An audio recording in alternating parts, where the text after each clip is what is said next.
All right, gang, I am super excited to start things off here today because we have a brand new sponsor.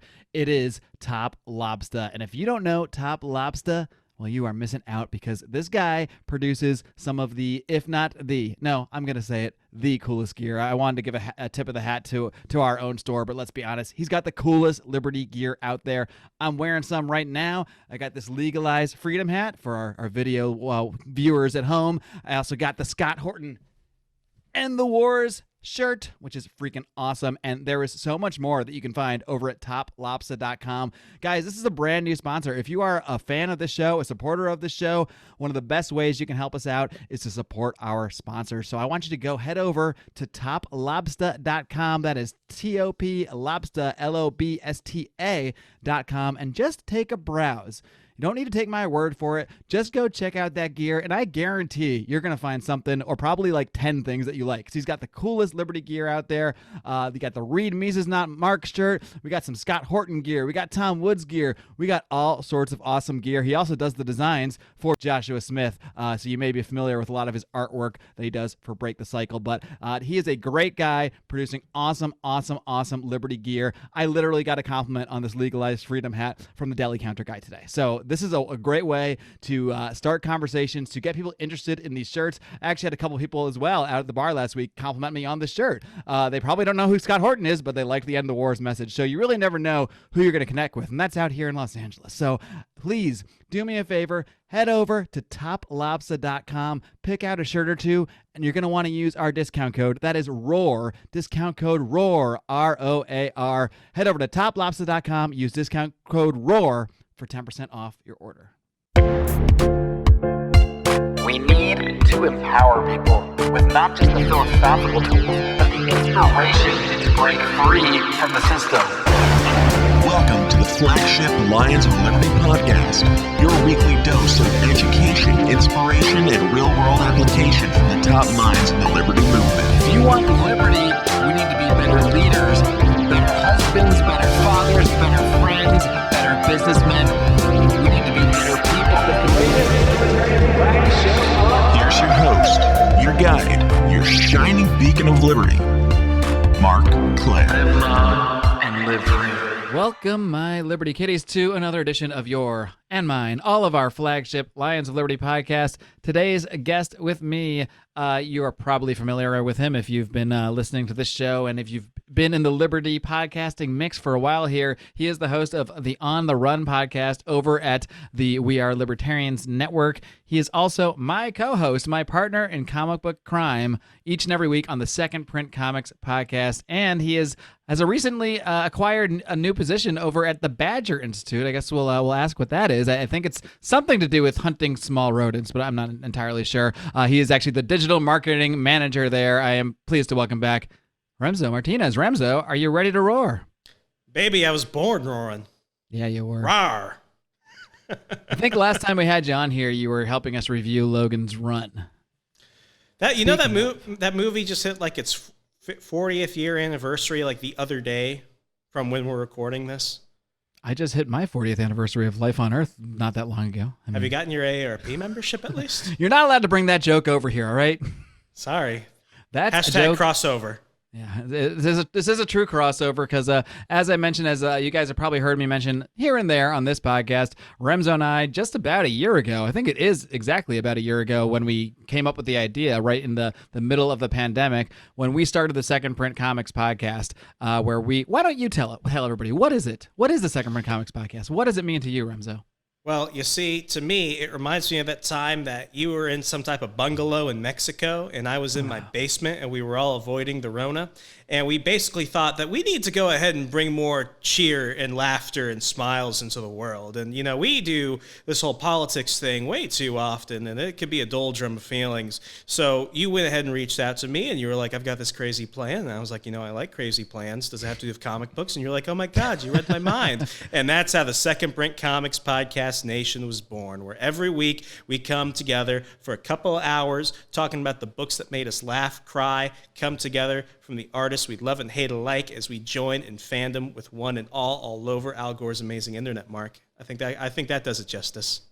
I think so too. And No, I think with our approach, there really is something for everyone because at this point, like comic characters are so much immersed in the culture that even for people that have never picked up a comic, they really know who a lot of these characters are. Like everyone knows who Iron Man is if they've never walked into a comic book store. Now everybody knows who Spider-Man is. Everybody knows who the X-Men are. So even if you're not into the nerdy side of things, you can really go in there, and we treat everything with a blank slate. We act like you don't know anything, and we really do deep dives, and we have a blast along the way. But the reason I wanted to bring you on for this episode is because one of our listeners, one of our patrons, this is our Nittany level month where one of our $50 per month patrons gets to take over an episode of the show, send us down whatever path they want. And this week, this month here, it is the turn of our good man Zach over at Lorenzotti, Italy, also a sponsor of this episode. The finest Italian coffees you're going to find can be delivered directly to your door. Don't forget to use promo code ROAR for 10% off your order. And you're going to hear me say that again because I'm going to run an ad a little later in the show. But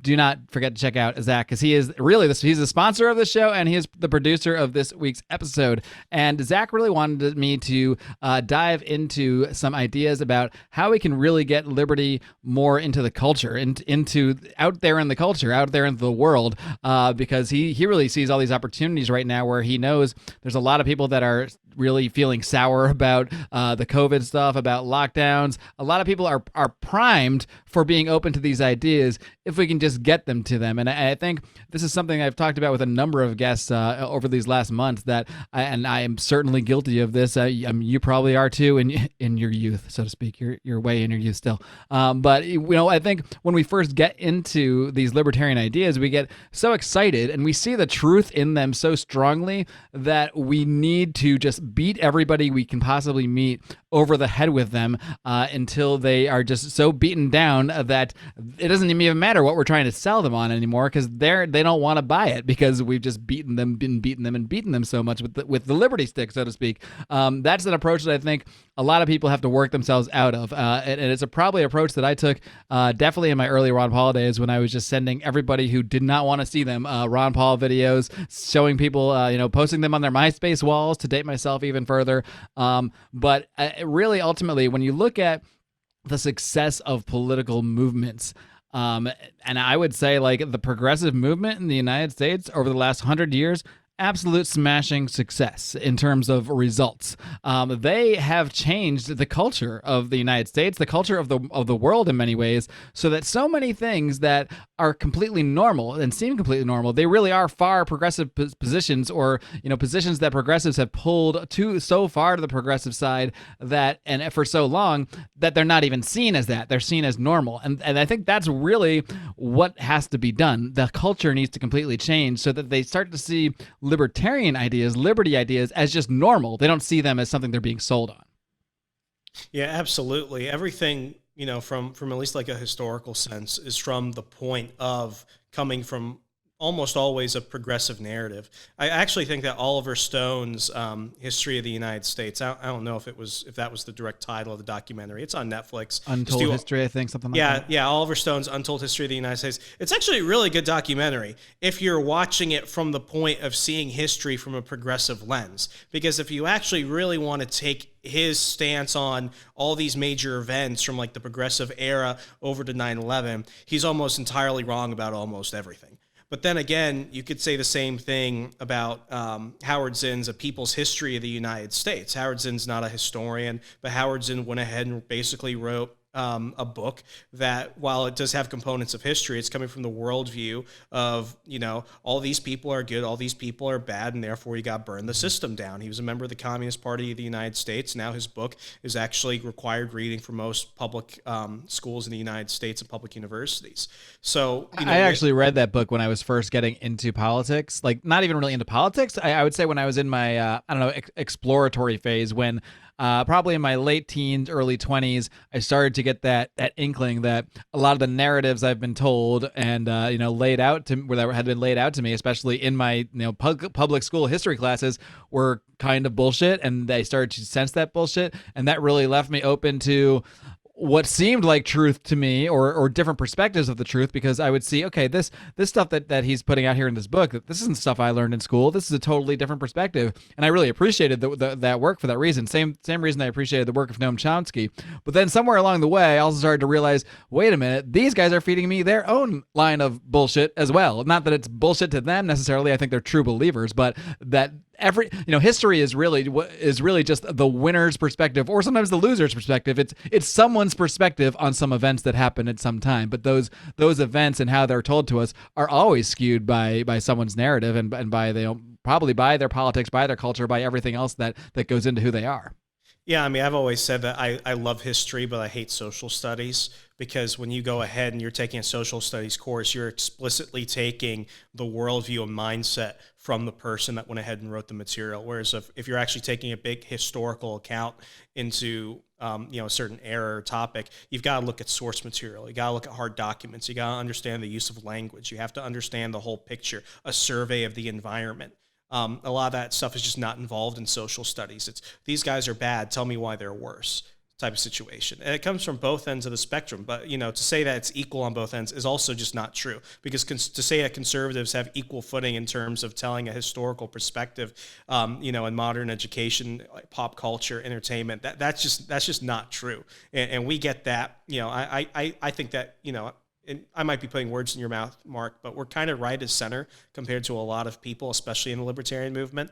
I used to really reject those labels. I used to kind of buy that line of libertarians are neither right nor left, and we're neither. I don't want to side with anyone, and I don't want to side with anyone in the sense of like a party or anything like that. But I have come to accept, and maybe it is just because of how much I have come to see those that identify with the left, or those that don't even identify but are so clearly a part of the left and are influenced by the left, whether they know it or not, that the further I go along and see the world unfolding as it has been, it's so obvious to me that I'm definitely not that thing, that I at some point have to embrace to some extent, because at the end of the day, like, we are all kind of broken down into conservative or liberal in a sort of a psychological way. And I'll just stop you there for that one. I mean, ultimately, I think it comes down to one thing: it's equality or equity. If you want equality, you're going to be on a certain area of the spectrum where you're going to go ahead and at least understand how the other side of America thinks. But when you're going for equity, that leads to collectivism. That leads to a whole lot of other problems. It leads to a loss of your identity. It leads to a loss of property. It leads ultimately to more violence than a path that goes for equality of opportunity, less equity in terms of the actual outcome you're getting. But to kind of jump back to the point, though, well, that kind of reminds me of the question that Michael Malice says to ask. If you're trying to determine if someone is a progressive or a liberal, you just ask, are some people better than others? and a conservative will say yes, and a liberal will give you a 3-hour speech.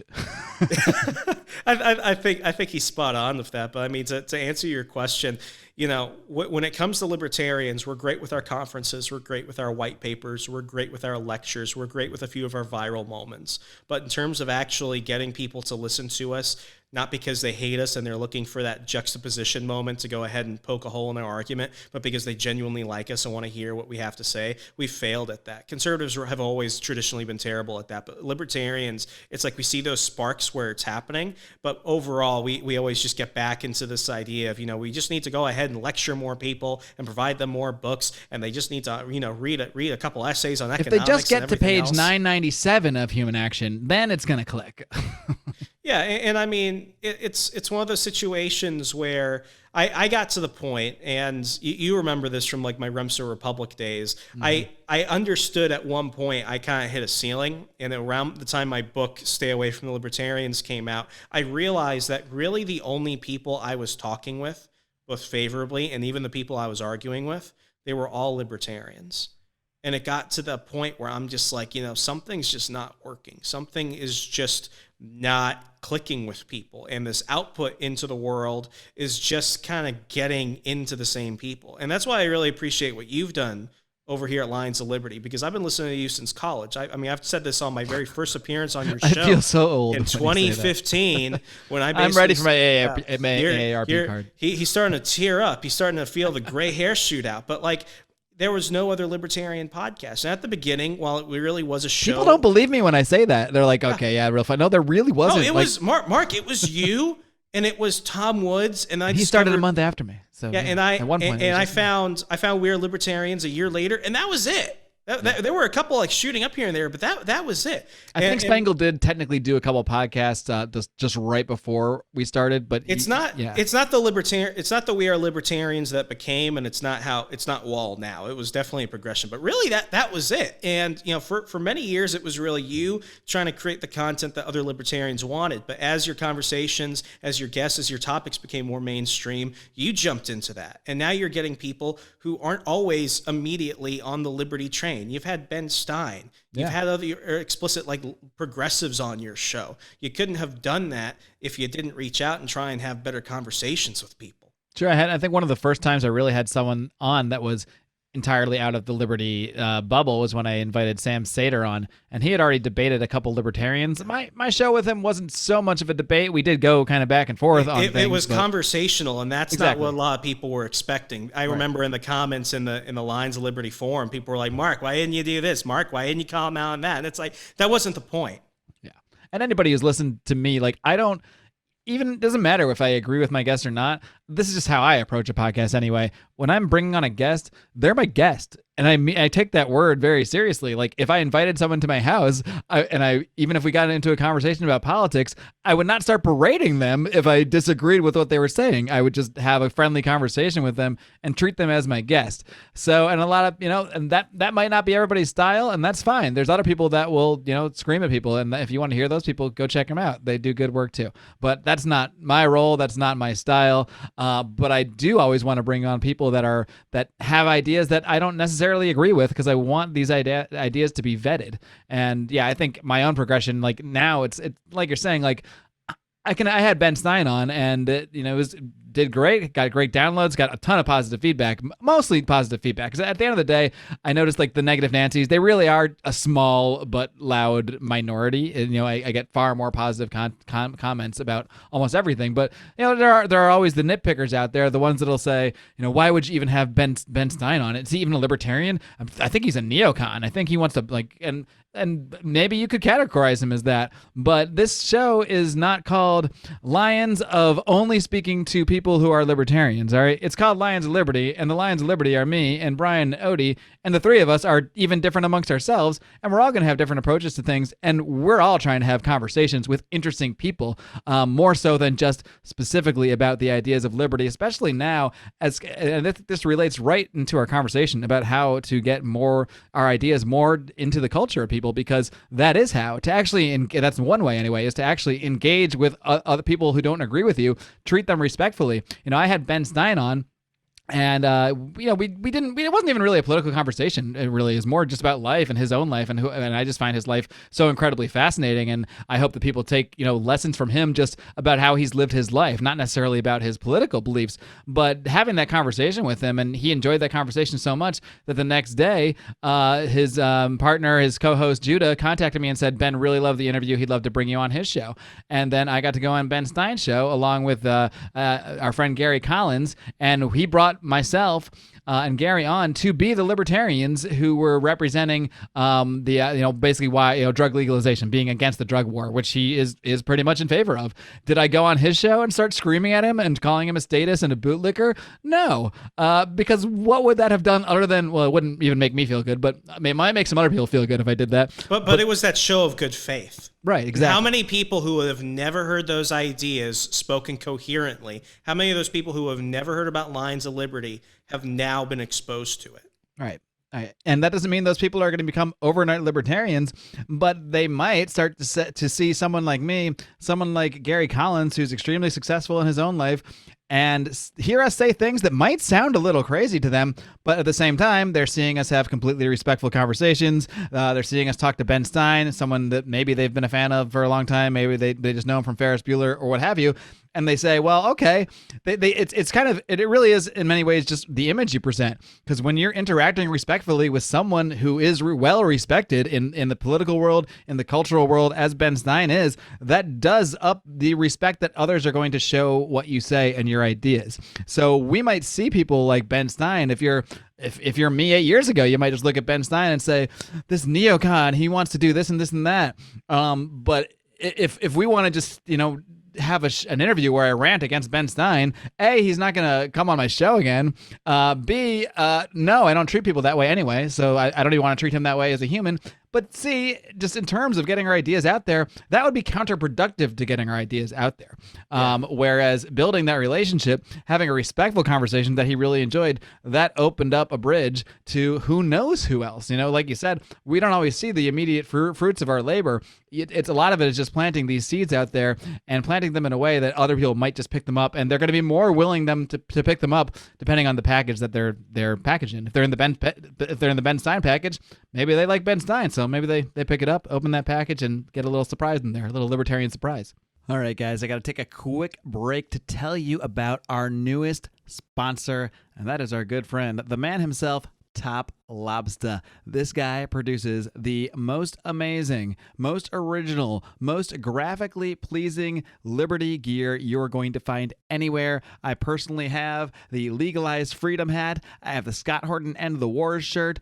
I also have a Disobey Your Local Tyrant with Gavin Newsom on it that Top Lobster sent me as well, personalized just for me. You are not going to find cooler Liberty gear anywhere. So right now, if you are a fan of this show, I want you to support our sponsors. You need to head over, stop this very podcast, head over to Top Lobster, that's Lobster, LOBSTA.com. Browse everything over there. I guarantee you're going to find something you love, and then all you got to do is use discount code ROAR for 10% off your order. That's discount code ROAR for a smooth 10% off. Everybody wins. You get cool gear. You get to support a sponsor. That sponsor supports us. This is how the free market works, my friends. So please head over to toplobster.com and don't forget to use discount code ROAR for 10% off your order. Yeah, I mean, what you just said is 100% spot on. I mean, it's one of the reasons why they keep kind of bringing me back on the show is kind of like, the antagonist in some cases. Not that I'm being argumentative, but like, at the very beginning, I was on the first episode of The World According to Ben Stein. I'm on pretty much weekly now. Last couple of weeks I wasn't on because I was moving and stuff. But like over the course of the conversations we've been having, let's talk about the stuff that they asked me. Hey, what do you want to talk about? What should we talk about? Give us a counter opinion to what you think Ben would have on this. We've spoken about the fallacies of the Federal Reserve. We've spoken about blockchain and Bitcoin. We've spoken about constitutional carry, gun ownership without restriction. A couple of weeks ago, we were talking about states really taking back their 10th Amendment rights to fight against federal corruption, things like that. And I said on the show, what if like libertarians took over the Utah government and then went ahead and cut off water to all the NSA server facilities in the state of Utah that basically create the apparatus of the NSA, because everyone thinks it's over just in Maryland, but actually the server farms in Utah. I'm like, well, if we cut off the water? And everyone's like, what the hell are you talking about? But there was a real movement to do that a few years ago. Michael Bolden really pushed that at the 10th Amendment Center. He said that, and I remember like, what can you do that? And we got to get Bolden on with Ben Stein, man. I think he'd have a blast on that. That would be awesome. We got to make that happen. But once Michael recovers from his show with Brian last week when he was let's just say behind the scenes naked somewhere, he got a little drunk. Let's just put it that way. Well, I mean, things like that would have never happened otherwise. Right. And it's those conversations that are finally being exposed to people, whether they agree with me or not. I think most of the people kind of like me. I get a lot of mean comments, but a majority of the people are like, Remso's kind of onto something. And these aren't my ideas. These are ideas that we've taken as we stand on the shoulders of giants. And we've had a big responsibility. And this is our life, Mark. Like what you guys have done with Lions of Liberty. I mean, look at me. I think I'm pretty much like your greatest student. My entire life has been influenced by this. I'm in Wisconsin now. I'm a Southerner up here. Do you know how weird it is sometimes? But it's one of those things where it's like you go where the movement takes you, and you go where your conscience is leading you to do the right thing. And whether it's this, and especially if Second Print Comics, I mean, Second Print Comics was not meant to just be like a subliminal messaging program. It's actually not that at all. But like, one of our, I think probably at least my favorite episode was one of our early ones, Secret War by Brian Michael Bendis. Yeah. You want to talk about a book? And I read this when I was about 12, 13 years old. You want to talk about a book written from a liberal, Brian Michael Bendis, where it gives one of the best cases for a non-interventionist foreign policy.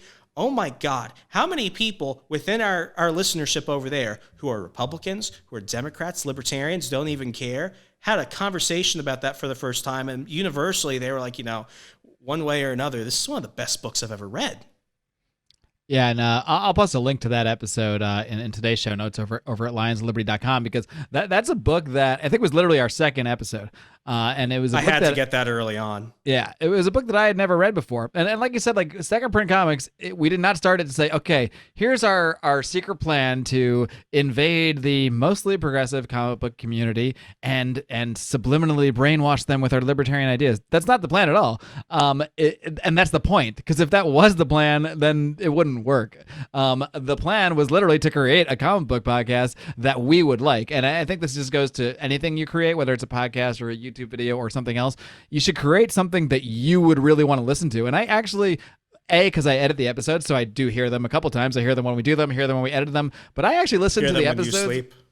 I listen while I sleep. I actually listen to our own episodes even after the fact, because I want to make sure they're meeting my standard of, do I want to listen to this? Like if I wasn't the host and I wasn't promoting this podcast, would I want to listen to it? And the answer is yes. So, and not because of its politics, because the show is not a political show at all. It's not even a subliminally political show.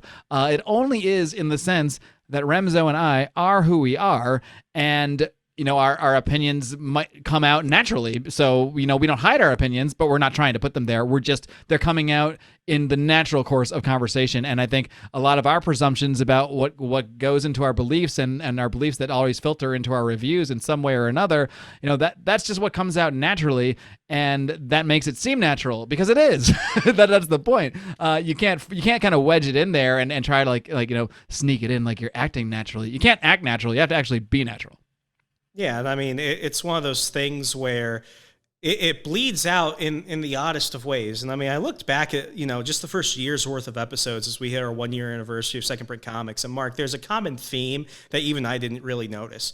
The stories, and this is why I think universally it's an authentically American genre. I think it's something that speaks to the inner nerd and maybe even the inner child in a lot of people. But these stories, I mean, they're about individuals overcoming amazing odds. It's about individual identity over groupthink.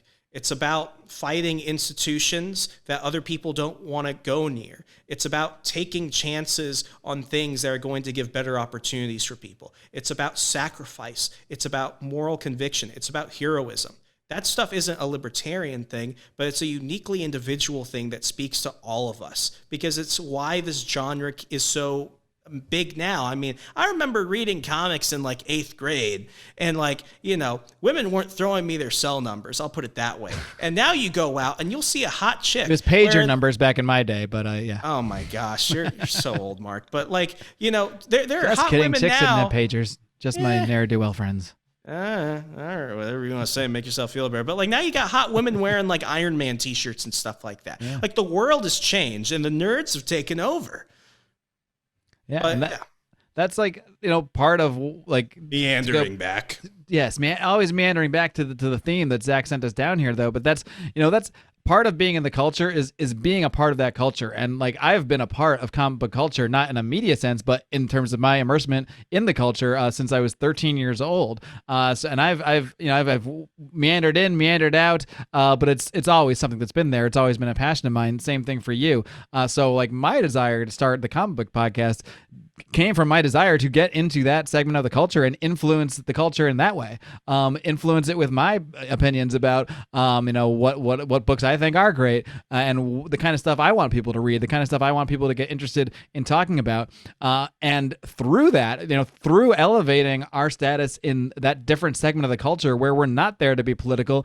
And don't get me wrong, these lines can be crossed, because if, we all have Twitter accounts. If we get some followers that followed us from Second Print, it's possible they'll see some shit they weren't expecting. The writer for DC Comics' new Static Shock series, which I was genuinely excited about, the Milestone comics are returning. She blocked me on Twitter. And it's like, lady, I would have bought your stuff if you hadn't done that. And you never even interacted with that person, right? Ever. I think I was on a block list where it's like, this person's a hateful, bigoted, white supremacist Nazi, and I don't want to do it. Despite the fact where I would have been like, I'll buy your book. I like Static Shock too. Well, speaking of being blocked by comic book creators, I didn't tell this story on the podcast because I keep the podcast non-political. But now we're not on that podcast. So guess what? It's a whole different world now. I can say whatever I want here. And I actually was blocked maybe about a month or so ago by my personal favorite comic book creator, a fellow by the name of Eric Larson. He is the creator of Savage Dragon, a comic book that came from Image Comics. It was, for those not in the know, Image Comics was created when basically a group of 7 super hot rogue artists left Marvel Comics together, formed their own comic book company, and they all started their own books. That's the very short version of it. The probably most well-known of those would be Todd McFarlane, creator of Spawn. I'm sure almost everyone has probably heard of, and Rob Liefeld, creator of Youngblood. But right behind them and ahead of them in terms of my own personal fanhood was Eric Larson, who created the book Savage Dragon, which I read that book literally since issue 1. That book is still going today. I think it hit issue 250 something or other. So I mean, this book has been part of my life literally for nearly 30 years here. And so I follow a number of my favorite comic creators on Twitter. And I've always known because he doesn't hide it. Like, talking about being subtle, Eric Larson is not being subtle about putting his politics into his comic books. He really forces his politics into his comic books, and oddly enough, it's never really bothered me. I mean, to the point that he had Savage Dragon endorse. I think he endorsed Al Gore. Then he endorsed the character endorsed Barack Obama. There was a part where he one era where he he took out George Bush. So he's always coming from that side where Democrats, progressives, the left are the good guys, obviously, and are portrayed as obviously the good guys and obviously correct. And the conservatives or what have you are the bad guys. And that's his worldview. But it's never bothered me because it's his worldview, and his worldview is reflected in his main character. And that's fine, because if I write a book, a character that I've created when I was a kid, and that character is essentially my avatar, and it's probably going to represent a lot more of my views too. So that's actually never bothered me at all because it's so on the surface. It's just he's not trying to be subtle. He's not trying to sneak in his progressive positions. He's blatantly telling you. And it's always been there, and I've always accepted it. I mean, it's also his thing, though. I mean, I think there's often this misconception of, the people in comic books who are don't change characters. Oh, they're messing up characters. It's Savage Dragon is always like that. It's I talk about Iceman and John Constantine in terms of the sexual identities of characters that the woke mob keeps jumping after. It's John Constantine, Hellblazer, is bisexual. He's always been that way since day one. No one has ever been confused about that. So you make John Constantine like that, you throw in the jokes, you add other characters who are love interests. It's John Constantine. That's who he is. No problem. But then when you make Iceman, a character who's been around for 60 plus years, who's a notorious Iceman, one of the original X-Men, for those, that aren't nerds like us. I feel like I'm speaking a different language sometimes. Yeah, no, we have to remember we can't, we have to use a little of our comic Chinese and translate it down to normie just a little bit. Yeah, but Iceman, who's been around for 60 years, who's a manly guy, who's a womanizer and all these things. They did 2 things, and it wasn't the fact that when they made him gay in the comics and said that this is permanent, that's not the part that made a lot of people upset. It's the problem that they used that to change his entire identity. He's effeminate, he's a bit more cowardly, he doesn't act the same, and what were we told? This is Iceman now, deal with it, bigot, or stop buying the book. And it's just you could have made another character, or you could have taken, there's an obscure character, Alan Scott, the very first Green Lantern. He's not very popular. He hasn't really been around for much. And recently they kind of came out with the fact that, he's coming out as gay. And it's you know what, for him, that's fine, because as a personality that the character is attached to, you could have gone that way, and that makes sense. When you do things that make sense to the characters, when you do things that make sense to the stories, whether it's gender swapping, race swapping, sexual identity, all this other stuff, that's not what bugs readers. What bugs them is when you completely change who the character is at their core, and then you say, we're never going back, and then you attack your readers. Yeah, I think when it came to the Alan Scott reveal, that was pretty recent. Literally, no one was like, okay. Yeah, no one cared. There was no uproar, no one cared. But there was like just like a bleep. But for that character, it actually worked and made sense because you could believe it, and it didn't feel like it was fundamentally altering who the character was. Because this was a guy, he was like, it was a scene where he's telling his kids like, look, I've always been this way. Like I never could say it. It was actually like it was a decent little scene that they put in there into this Infinite Frontier comic that's setting up all these new directions for various characters. But with Iceman, this is a character that for like 30 years has been basically like this, horny teenager hitting on, had girlfriends and went out with chicks and all this stuff. So then suddenly to one day but say like, oh, by the way, this guy's gay, always has been, and if you don't like it, then get out of here. It just doesn't make sense. So it's not about representation. It has become about that for so many stories where that's the only thing that matters. The only thing that matters is inserting X, Y, or Z, religion, sexual orientation, race, whatever it may be, and then making that what the story's about. And this is something that Eric July, talks about all the time. And we should probably, either do a show with him about this very subject on one of these podcasts. But, his big gripe is like, it's not that he sees it as demeaning. Like it's demeaning to take a character and make their entire identity, oh, I'm black, or oh, I'm this. It's completely demeaning. Whereas if you want to bring a new character, if you think there's not enough representation, because, let's be honest, most comics, the classic characters were all created in the 1930s, 1940s, 1950s, and they're all white dudes. So I totally get that when you're in 2020, maybe you and your audience is obviously very different than just a bunch of white dudes. You want to create characters that maybe more of your audience will connect with. And I think that is a perfectly logical business strategy. But when it's forced into old characters, or when characters are created that's their only identity, it's disrespectful to the characters, and it's disrespectful to the people you're supposed to be trying to represent.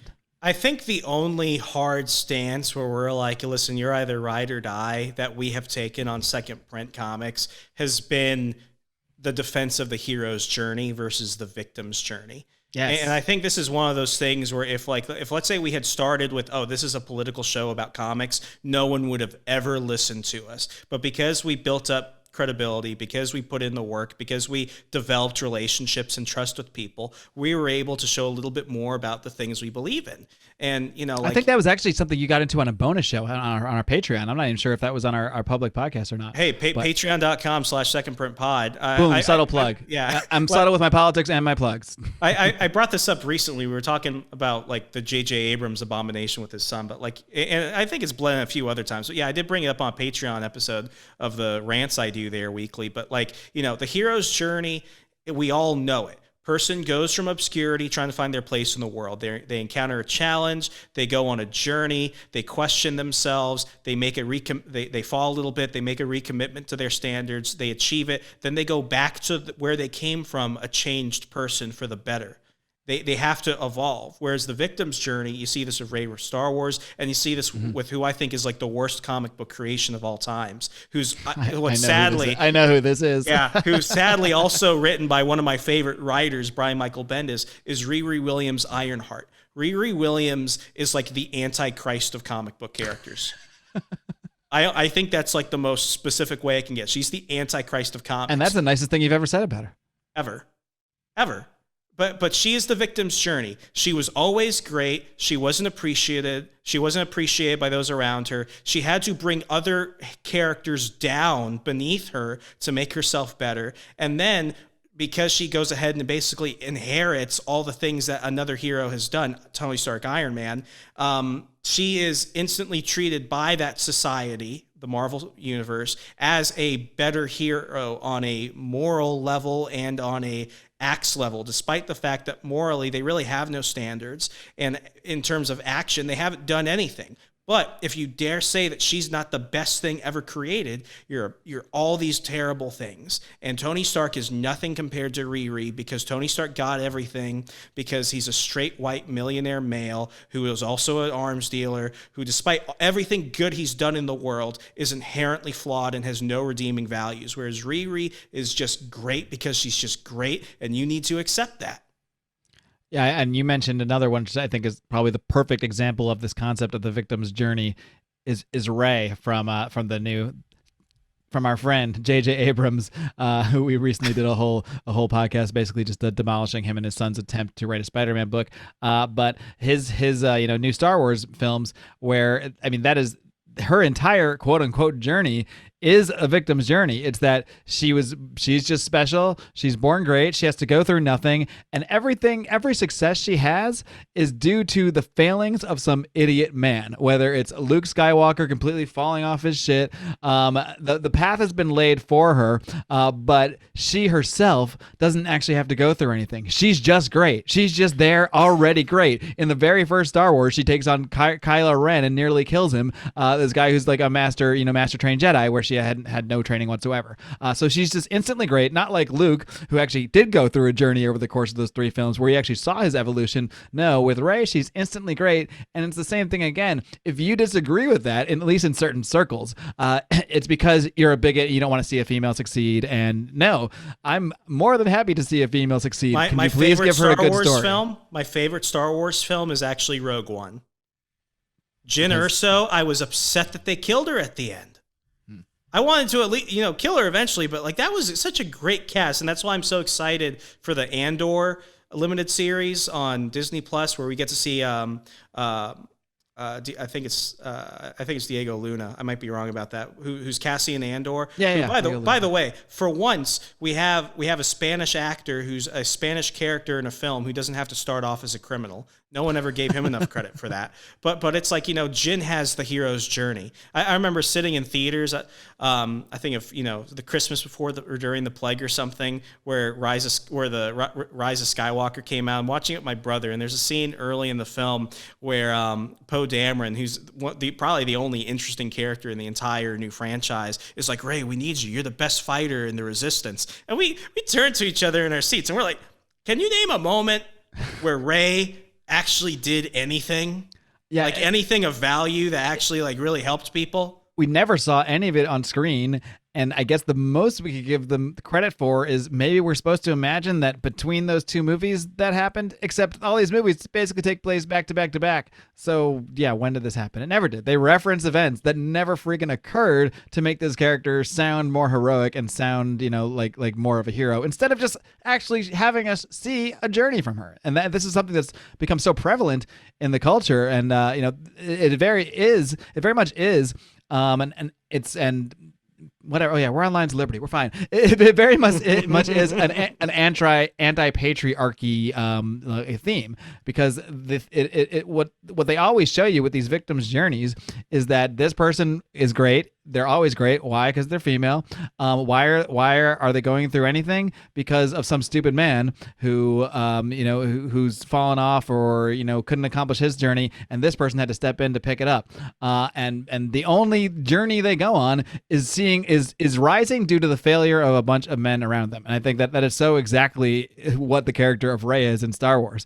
But it's this attack on to me, the attack on the patriarchy is like I don't like the idea of a patriarchy in terms of men lording over women or any of this stuff, but the attack is really more on I'm seeing it more as like an attack on the concept of the family, the concept of a patriarch of the family in terms of leadership, in terms of foster a man that fosters and nurtures their children, that is a leader, that shows that is heroic in how they carry out their own lives and how they protect their own family. So that's what it's an attack on. Yeah, I mean, absolutely. I mean, we see it everywhere else. Everyone is a hero. By being a victim, you're a hero. By being a survivor, you're a hero. And don't get me wrong, people show heroism by going through obstacles. Just by being a victim of something terrible does not make you inherently a hero. Just by surviving something terrible does not make you a hero. The victim's journey is antithetical to the hero's journey. And with characters like Riri, Ironheart, whatever, with characters like Rey, and with many others I can bring up, they're not heroic because of heroic actions, because of heroic deeds, because of a heroic heart. They're heroic because they had to tear down your heroes to make them stand upon their graves. And I think, overall, this is what I love about Second Print. This is why I love comics and all this stuff. This is why I love sci-fi. It's because we can have conversations like this in, a quote-unquote safe space through the realm of fiction. Right. through Lord of the Rings. I mean, what I loved about that is, as a Christian, there's a lot of biblical messaging in that. No one too few. No I think one that's too putting short. it lightly a lot. Yeah. I mean, no one is perfect enough, but together, when you're united for a common heroic cause that is selfless in nature, you can overcome all odds, and that's seen throughout so many other things. Superman is a story of a refugee. Superman is also a story about achieving the American dream. It's an undocumented immigrant. Yeah, and he chooses the American identity, and he becomes the symbol of America. Peter Parker is a story about the last person you would ever assume could be a hero becomes one of the best. X-Men is a civil rights story. What I'm getting at is, these aren't just stories for kids. They take on a life of their own, and that's why these stories are the modern American mythology. And I say it's uniquely American. And, people can say what they want about that, but it has infected the world for the better. And we're having conversations, and we're able to look at these themes and really remember who these great heroes are. And I mean, it's like one of the reasons why I was in line for Black Panther on day one in IMAX. It's an amazing story. Not because T'Challa happens to be a black character, not because of this, but because T'Challa is a hero. He inspires heroism in others. And you see the hero's journey through him, from when he first appeared in Captain America: Civil War to his own film. That's why if I'm getting too ahead, Mark, stop me. But that's why I think that not recasting a male actor to take the place of T'Challa in the upcoming Black Panther: Wakanda Forever film is a mistake. Because everyone from Ryan Coogler, who I think is an amazing director, to some of the other writers have basically said, T'Challa had his time. Maybe it's time we look beyond a man.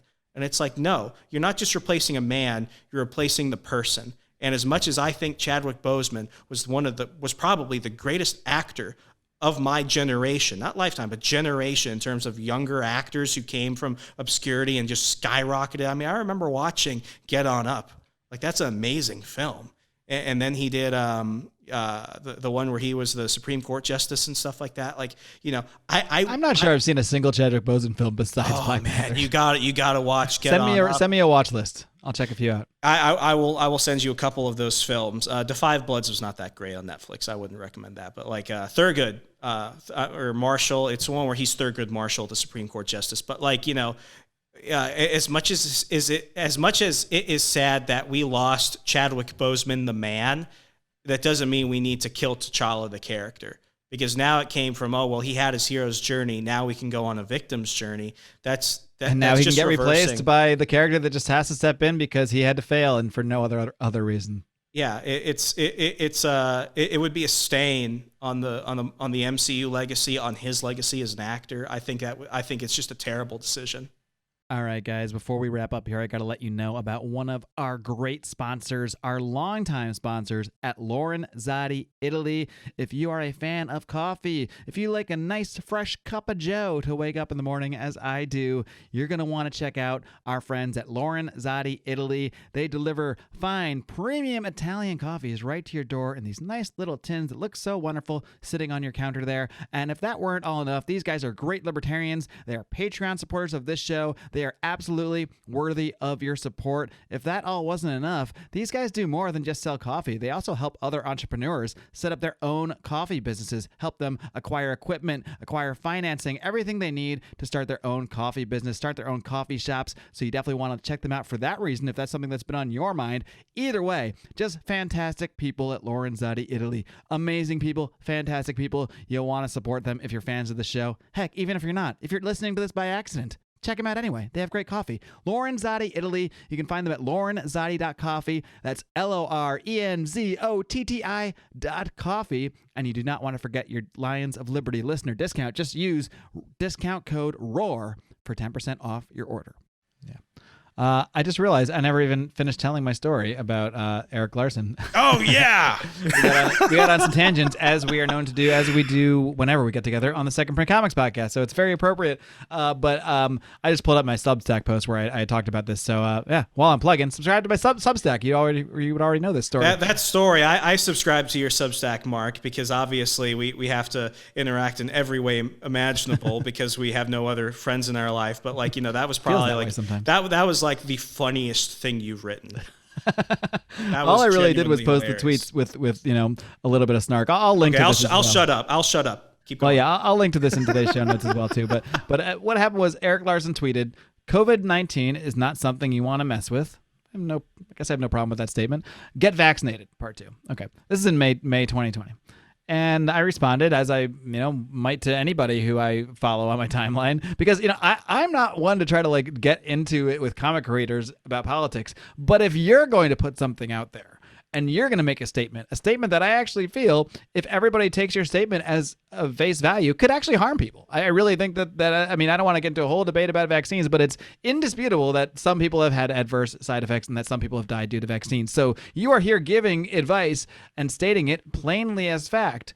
So I take issue with that, and I'm going to respond to it. And I would if it was Eric Larson, and I probably would if it was a random person that said the same thing.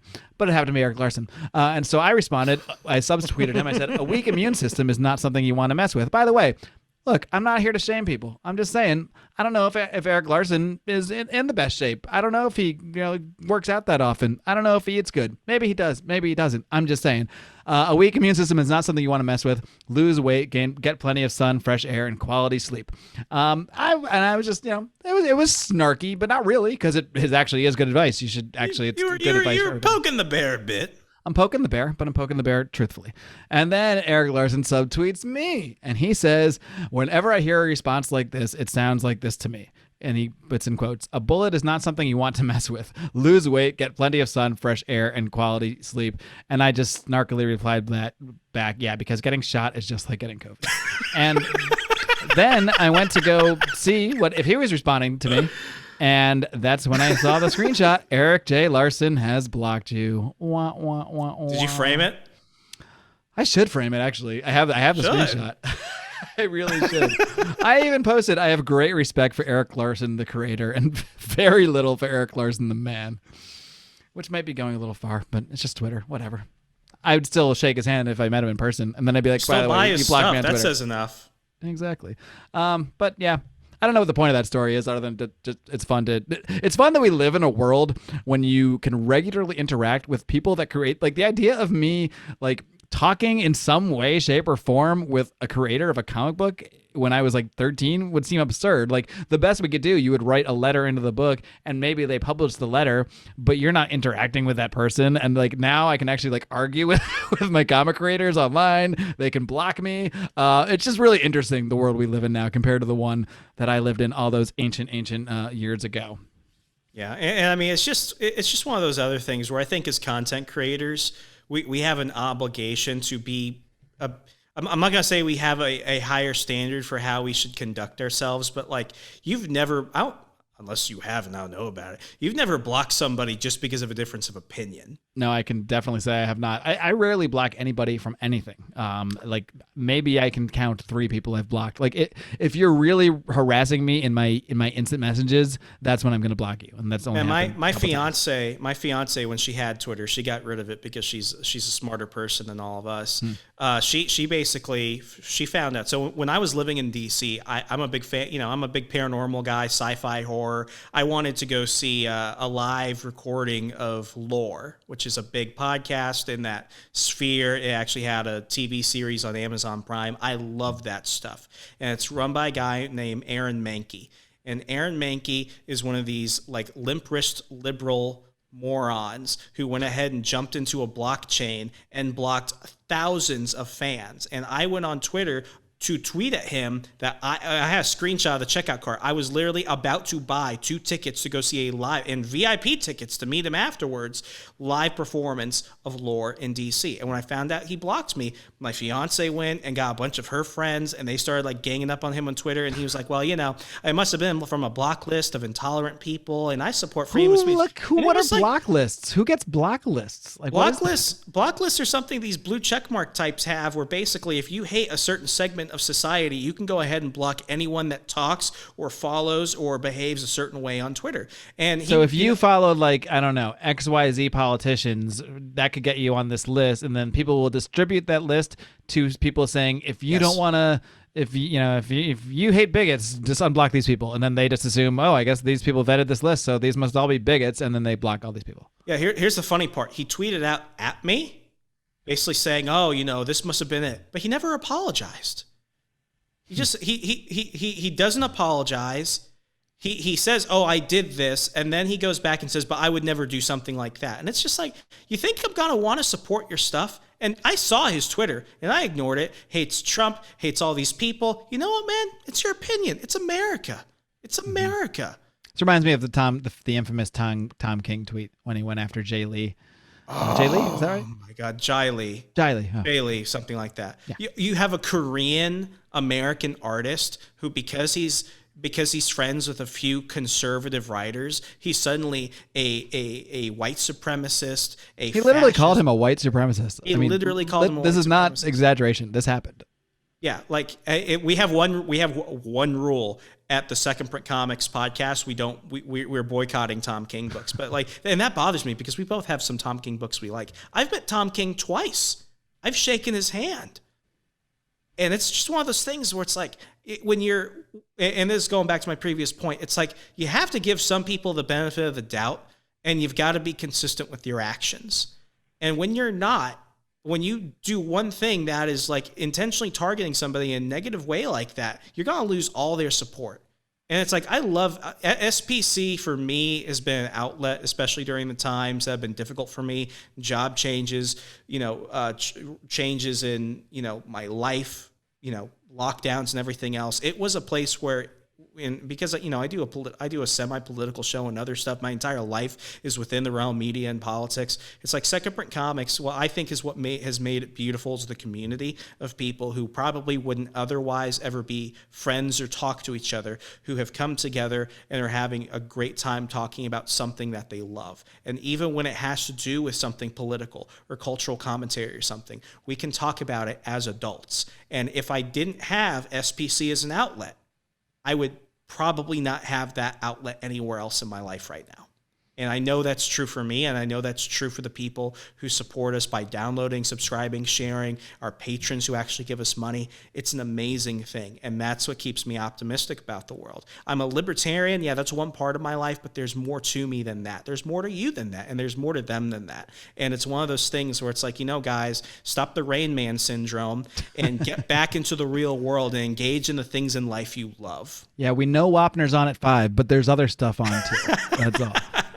No, I mean, it's been the same thing for me because that really was one of my motivations for starting it, was as an escape, because comics have always been my escape.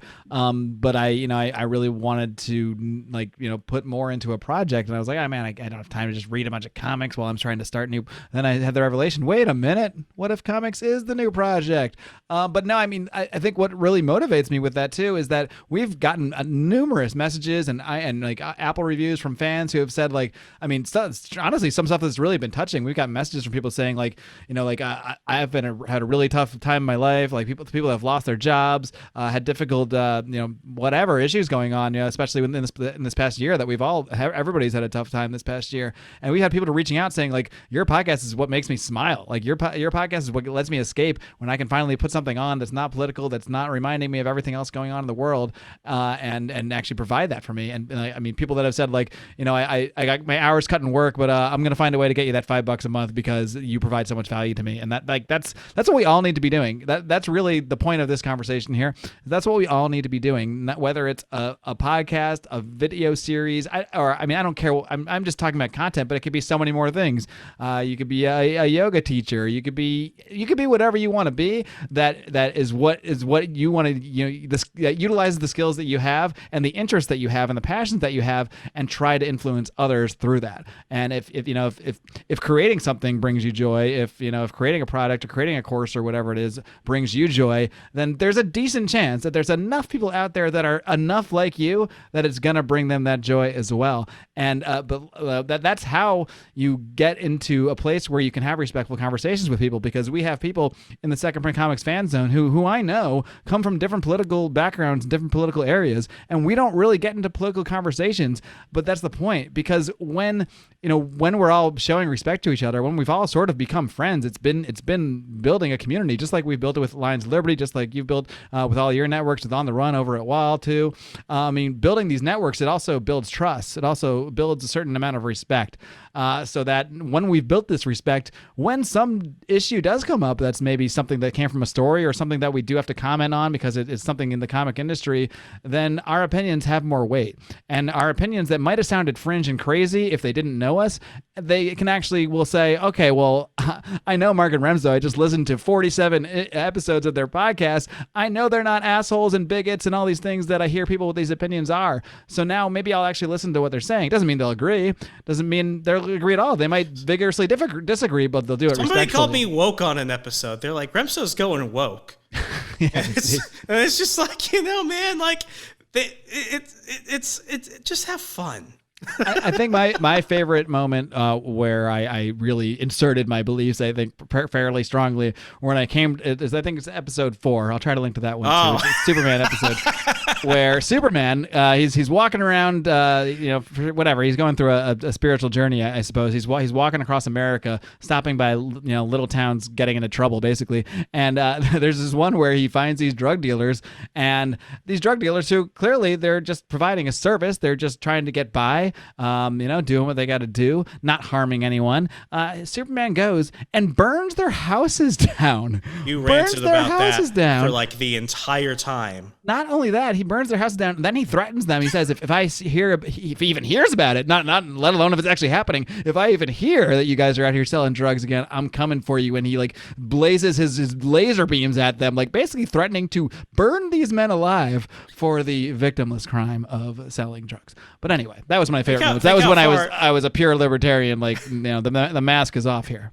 Think how far property values fell in that sound. Oh yeah, I mean, there's other implications, sure, economic implications from this whole thing when Superman comes and blazes up your neighborhood. I mean, it's not a good time all around. But I mean, there was that one character from the Max Volume 1. She was the freelance social worker. Yeah, right.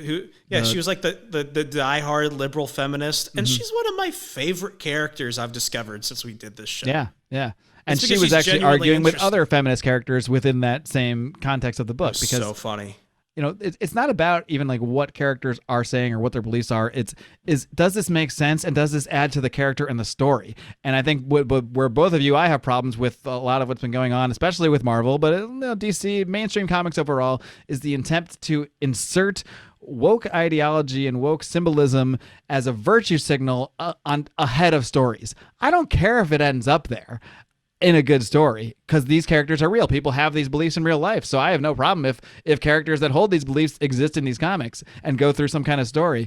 But when that's the story, or that's the lack of story, there's nothing there. There's no foundation for it. It's just complete signaling, and I think sales for both of those companies have indicated that's a failed strategy. I mean, any book where they try to do this, I could be wrong here. I've not analyzed numbers. Well, the difference though, DC got smart, canceled half their books because they're like, if they're not making profit, big parent company AT&T is going to shut us down and go digital. It's like at least DC figured it out. Whereas Marvel, and I think Marvel has been, this tendency has been enabled by Disney, where I don't think they even really care about whether or not the comics make profit. They're more like merchandise for the films and stuff like that. They don't stop, and they double down on it. And it's just like, be consistent. And I mean, I go back to like Brian Michael Bendis. Brian Michael Bendis is a very strong liberal. I think his creation, Riri Williams, is an abomination. It's a fictional abortion of a character. It's absolutely terrible. But for every Riri Williams he created a Jessica Jones. Mm-hmm. He was awesome. He created a Miles Morales, who for me is my Spider-Man, because he's genuinely a good version of Spider-Man, and he doesn't have to replace Peter Parker, if anything. Not because he's Puerto Rican?